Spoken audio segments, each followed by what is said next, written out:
ഞങ്ങൾ സുവിശേഷ വേലയ്ക്ക് പോകുമ്പോൾ നിങ്ങൾ പ്രാർത്ഥിക്കുക. വിശുദ്ധ ഫ്രാൻസിസ് അസീസിയെ പോലെ നന്നായി വചനം പ്രഘോഷിക്കുവാൻ വേണ്ടി ഒരുപാട് ആഗ്രഹിച്ചൊരു വ്യക്തിയായിരുന്നു വിശുദ്ധ ക്ലാര പുണ്യവതി.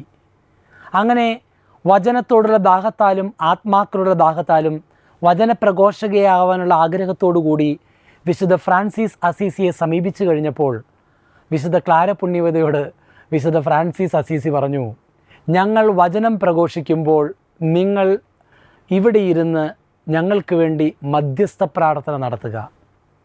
നിങ്ങളുടെ പ്രാർത്ഥനയായിരിക്കും ഞങ്ങളുടെ സുവിശേഷ വേലയുടെ പിൻബലവും ശക്തിയും.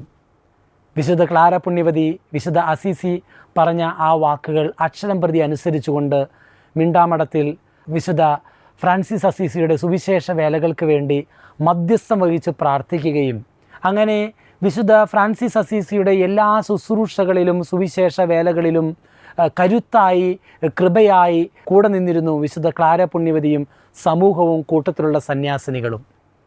ഞാൻ ഇത് പറയുമ്പോൾ എൻ്റെ മനസ്സിലേക്ക് പെട്ടെന്ന് കടന്നു വരുന്നത്, പലപ്പോഴും ഒരുപാട് വ്യക്തികൾക്ക് ഒരുപാട് സ്വപ്നങ്ങളും ആഗ്രഹങ്ങളൊക്കെ ഉണ്ട്. പക്ഷേ ആ ആഗ്രഹം അനുസരിച്ചല്ല പലപ്പോഴും ദൈവം പ്രവർത്തിച്ചിട്ടുള്ളത്. വിവാഹം കഴിഞ്ഞ ചില വ്യക്തികൾ പറഞ്ഞിട്ടുണ്ട്, അച്ഛാ ഞാനൊരു കന്യാസ്ത്രീ ആവാൻ ആഗ്രഹിച്ചതാണ്.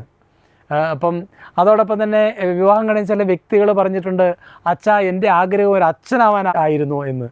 പക്ഷെ ദൈവം അവർക്ക് വിധിച്ചത് അങ്ങനെയായിരുന്നു. നമ്മൾ നമ്മുടെ ജീവിതത്തിൽ പൂവണിയാതെ സ്വപ്നങ്ങളെക്കുറിച്ച് ദുഃഖിക്കുകയോ നിരാശപ്പെടുകയോ ചെയ്തിട്ട് കാര്യമില്ല. ചില ആഗ്രഹങ്ങൾ നമ്മൾ ദൈവത്തിൻ്റെ മുമ്പിൽ ആഗ്രഹിക്കുകയും പ്രാർത്ഥിക്കുകയും ചെയ്യുമ്പോൾ ചിലപ്പോൾ വ്യത്യസ്തമായ രീതിയിലായിരിക്കും ദൈവം അതിനെ ക്രമീകരിക്കുക. നമ്മൾ ചെയ്യേണ്ടത് ദൈവം ക്രമീകരിക്കുന്നതിനെ സന്തോഷത്തോടു കൂടി സ്വീകരിക്കാൻ തയ്യാറാവുക. നിങ്ങളൊന്ന് ആലോചിച്ച് നോക്കിക്കേ, ഗമാലിയേലിൻ്റെ കീഴിൽ വിദ്യാഭ്യാസം സ്വീകരിച്ച പണ്ഡിതനായി വളർന്ന ഒരു ഹെബ്രായനായ ഒരു വ്യക്തിയാണ് വിശുദ്ധ പൗലോസ്ലീഹ. ആഴമായ ജ്ഞാനമുള്ള ഒരു പണ്ഡിതൻ.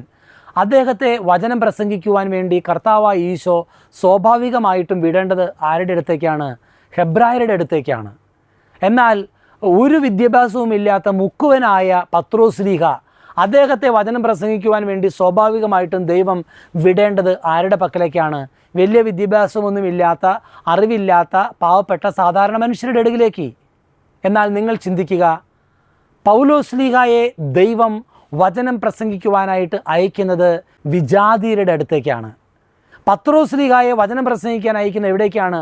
ഹെബ്രായരുടെ അടുത്തേക്കാണ്. ഇത് ദൈവത്തിൻ്റെ ഒരു ക്രമീകരണമാണ്. കഴിവോ അല്ലെങ്കിൽ മറ്റ് യോഗ്യതകളോ മാനദണ്ഡമായി സ്വീകരിച്ചുകൊണ്ടല്ല ദൈവം ഒരു വ്യക്തിയെ ഉപയോഗിക്കുന്നത്. ഈ ഒരു തിരിച്ചറിവ് നമ്മുടെ ആത്മീയ ജീവിതത്തിൽ എന്നും ഉണ്ടാകണം. ചെറുതും വലുതുമായ ശുശ്രൂഷകൾ ദൈവം നമ്മളെ ഏൽപ്പിക്കുമ്പോൾ അല്ലെങ്കിൽ കാര്യങ്ങൾ നമ്മളെ ഏൽപ്പിക്കുമ്പോൾ നമ്മൾ അതിൻ്റെ വലിപ്പ ചെറുപ്പങ്ങൾ നോക്കാതെ ദൈവം ഏൽപ്പിച്ചതിനെ ഇരു കൈയും നീട്ടി സ്വീകരിച്ച് അതിൽ സന്തോഷത്തോടുകൂടി വിശ്വസ്തത പുലർത്തി ദൈവത്തിന് വേണ്ടി ശുശ്രൂഷ ചെയ്യുമ്പോൾ ദൈവം നമ്മെ ഉയർത്തുമെന്നാണ് ഇതിലൂടെ പഠിക്കുന്നത്. ക്ലാര പുണ്യവതി മധ്യസ്ഥം വഹിച്ച് അസീസിക്ക് വേണ്ടി ജീവിക്കുമ്പോൾ അതൊരു ചെറിയൊരു പ്രവൃത്തിയല്ല. ദൈവത്തിന് മുമ്പിൽ അത് വലിയൊരു കാര്യം തന്നെയാണ്.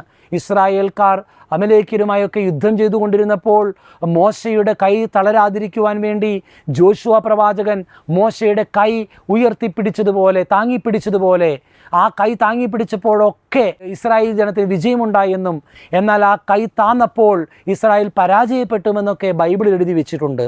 ആ കൈ പിടിക്കുന്നതും വലിയൊരു ശുശ്രൂഷയായിരുന്നു. യുദ്ധത്തിൻ്റെ വിജയത്തിന് പിന്നിലുള്ള ആത്മീയ ശക്തി, ആത്മീയ ചാലക ശക്തി എന്ന് പറയുന്നത് ആ പ്രാർത്ഥനയും ആ താങ്ങിപ്പിടിച്ചുള്ള കരങ്ങളുമായിരുന്നു. അതുകൊണ്ട് ദൈവത്തിൻ്റെ മുമ്പിൽ ചെറുതെന്നോ വലുതെന്നോ ഒന്നുമില്ല. നിങ്ങൾ ജീവിതത്തിലെ ഏത് സാഹചര്യങ്ങളിലും ആയിക്കൊള്ളട്ടെ, ആ സാഹചര്യങ്ങളിൽ നിങ്ങളെ ദൈവത്തിന് ഉയർത്തുവാനും ദൈവത്തിന് ഉപയോഗിക്കുവാനും സാധിക്കും. മധ്യസ്ഥ പ്രാർത്ഥന അത്ര ചെറുതായ ഒരു ശുശ്രൂഷയൊന്നുമല്ല. പിതാവായ ദൈവത്തിൻ്റെ വലത്ത് ഭാഗത്തിരുന്നത് കൊണ്ട് ഉദ്ധിതനായ ഈശോ ഇന്നും തുടർന്നുകൊണ്ടിരിക്കുന്ന ഏറ്റവും വലിയൊരു സുവിശേഷ വേലയാണ് മധ്യസ്ഥ പ്രാർത്ഥന. ആ പ്രാർത്ഥനയാണ് വിശുദ്ധ ക്ലാര പുണ്യവതി എളിമപ്പെട്ടുകൊണ്ട് ഏറ്റെടുത്തത്.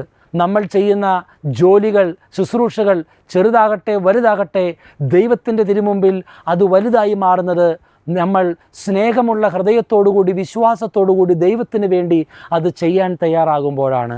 നഷ്ടപ്പെട്ട സ്വപ്നങ്ങളെ ഓർത്ത് ദുഃഖിക്കുന്നവർ ഇവിടെ ഉണ്ടായിരിക്കാം. ആഗ്രഹിക്കുന്ന കാര്യങ്ങൾ സാധിക്കാത്തതിൻ്റെ പേരിൽ വിഷമിക്കുന്നവരുണ്ടായിരിക്കാം. ഇഷ്ടപ്പെട്ട ജോലി ലഭിക്കാത്തതിൻ്റെ പേരിൽ സങ്കടപ്പെടുന്നവരുണ്ടായിരിക്കാം. ആഗ്രഹിച്ച സുവിശേഷ വേല ചെയ്യാൻ സാധിക്കാത്തതിൻ്റെ പേരിൽ വിഷമിക്കുന്നവരുണ്ടായിരിക്കാം. നിങ്ങൾ ഓർക്കുക, നിങ്ങളല്ല ദൈവത്തെ തിരഞ്ഞെടുത്തത്, ദൈവമാണ് നിങ്ങളെ തിരഞ്ഞെടുത്തത്. ദൈവമാണ് നിങ്ങളെ ഓരോ കാര്യങ്ങളും ഏൽപ്പിച്ചത്.